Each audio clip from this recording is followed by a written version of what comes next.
Hello Cancer, Sun, Moon Rising, and Venus signs. Kamusta po kayo? Sana po nasa mabuti kayong kalagayan.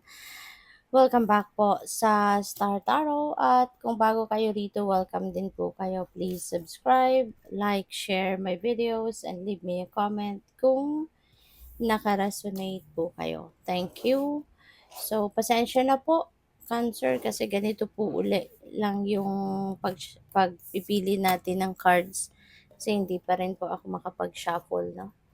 And don't worry kasi the intentions po are the same, diba? Yung intention natin is to get guidance, no, para sa inyo at this time. Kaya ganun pa rin po yung intention natin, and I do that during meditation sa mga cards na to before the reading.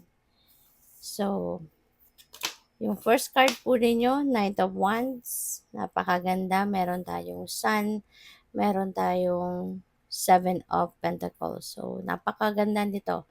Kasi si Sun, this is the most positive, no, among all the cards sa tarot.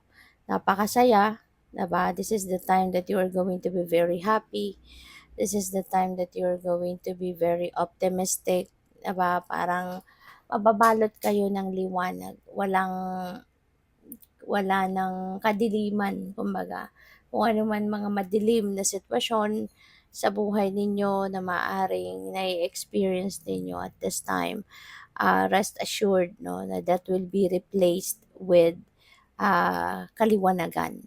Magkakaroon na ng clarity ang isip ninyo, magkakaroon na ng direksyon ang buhay ninyo, magkakaroon kayo ng swerte, may mga swerteng dadating, yung swerte na yan, it's not only limited to one area lang, no? O pwedeng swerte yan sa lahat.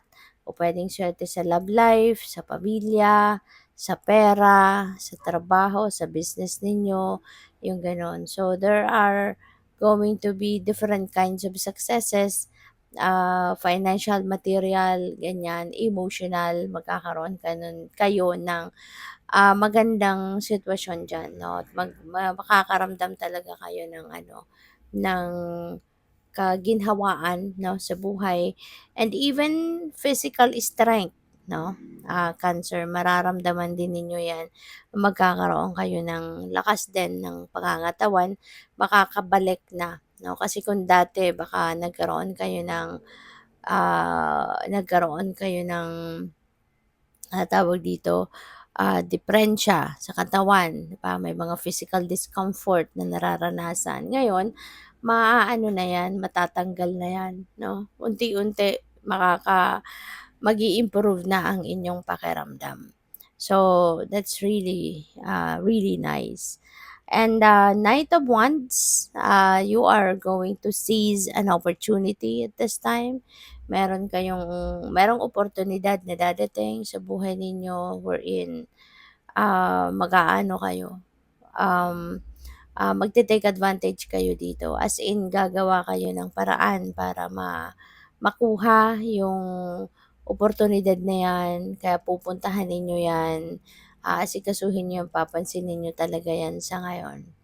At yeah, it might require you to travel. Pupuwedeng babiyahe ka kasi pupuwedeng yung opportunity na yan could be sa ibang lugar pa, kailangan niyo pang puntahan sa kung saan man, pupuwedeng magta-travel kayo. At yun, lagi lang kayong mag-iingat, 'no, and good luck lalong-lalo na sa ngayon na medyo may kahirapan ano, yung mga pagbabiyahe-biyahe sa ibang bansa, ganyan. So, we have the Seven of Pentacles. Ayan. So, yung kaginhawaan na to na hatid ni the Sun, this could be kaginhawaan na matagal nyo nang minimithi. Maaring yan ay matagal nyo nang inaantay, matagal nyo nang pinagdadasal, 'di ba? At kayo'y nag-aantay na lang ng tamang panahon para ito ay magbunga na or makita nyo na yung bunga ng inyong pagsisikap. Nakatingin na lang yung lalaki dito sa mga pentacles at yung mga pentacles na yan, ito na yung bunga ng inyong pagsisikap. 'no? Ito na yung mga bunga ng, pagtitiyaga, hirap at, yung mga, ano ninyo ano, tawag dito, ito na yung, kumbaga fruit, 'di ba, of your hard work. Unti-unti ayan napapansin niyo na, nakikita niyo na nagwo-work 'no, yung ginawa ninyo, yung strategy ninyo or yung mga, anong tawag dito, paghihirap ninyong binuhos diyan sa sitwasyon na 'yan. So ito nakikita ninyo nagbubunga na ang mga ito. Kaya this is really, ano, beautiful energy na kumbaga nagtitiwala ka, 'di ba, na kaya ka na natututo din na magantay kasi nagtitiwala ka na yung bunga ng yung hirap at tiyagang ginawa mo ay magkakaroon ng magandang outcome, magkakaroon ng positibong, resulta.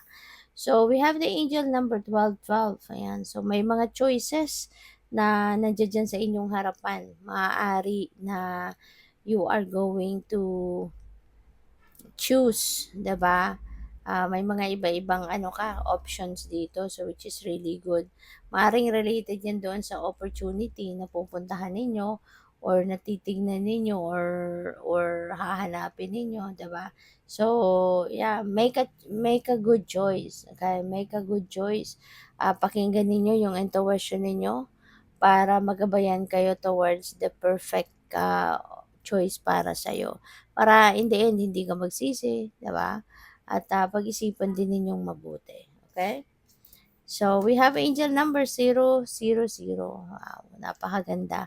New beginnings, hindi lang ito isang bagay na sisimulan ninyo dito na bago, but this is, marami, 'no? This is marami kasi new beginnings. So, there are various or different things dito na sisimulan ninyong bago. Kaya good for you. At isa pa, Cancer, depende yan sa inyong sitwasyon. 'Di ba? Pupuwedeng yung sisimulan ninyo dito yung trabaho, pupuwede kasi yung oportunidad na 'to pupuwedeng trabaho yan, pupuwedeng bagong career, baka negosyo, or pupuwedeng relationship. So, kung alin man diyan ang puwedeng sisimulan ninyo, 'di ba? Kaya good for you. So, we have angel number 555, yeah, kasi may pagbabagong mangyayari dito. Talagang meron kasi nga meron kayong new beginning, eh. So, ibig sabihin na kapag may change, 'di ba, may ending, may beginning. May ending kasi meron ka ng tatapusin, meron ka ng maaari din na something dito na ginawa ninyo in the past have come to its completion, have come to its, at the end of the cycle kaya talagang magsisimula uli kayo ng panibago, 'di ba? So, maaaring meron ka ng natapos diyan, kaya siyempre hindi ka naman titigil, 'di ba? Hindi hindi ibig sabihin na natapos mo na yung isang trabaho, wala ka ng gagawin ulit, 'di ba? Mas lalo kang maghahanap na naman ng panibagong gagawin, hindi ba? Kaya 'yun, there is going to, change, kung ano man ang bagay na 'to at, you're heading towards a new beginning. You're heading towards starting a new chapter. Kaya good luck sa'yo. Thank you for watching. Love and light. Namaste.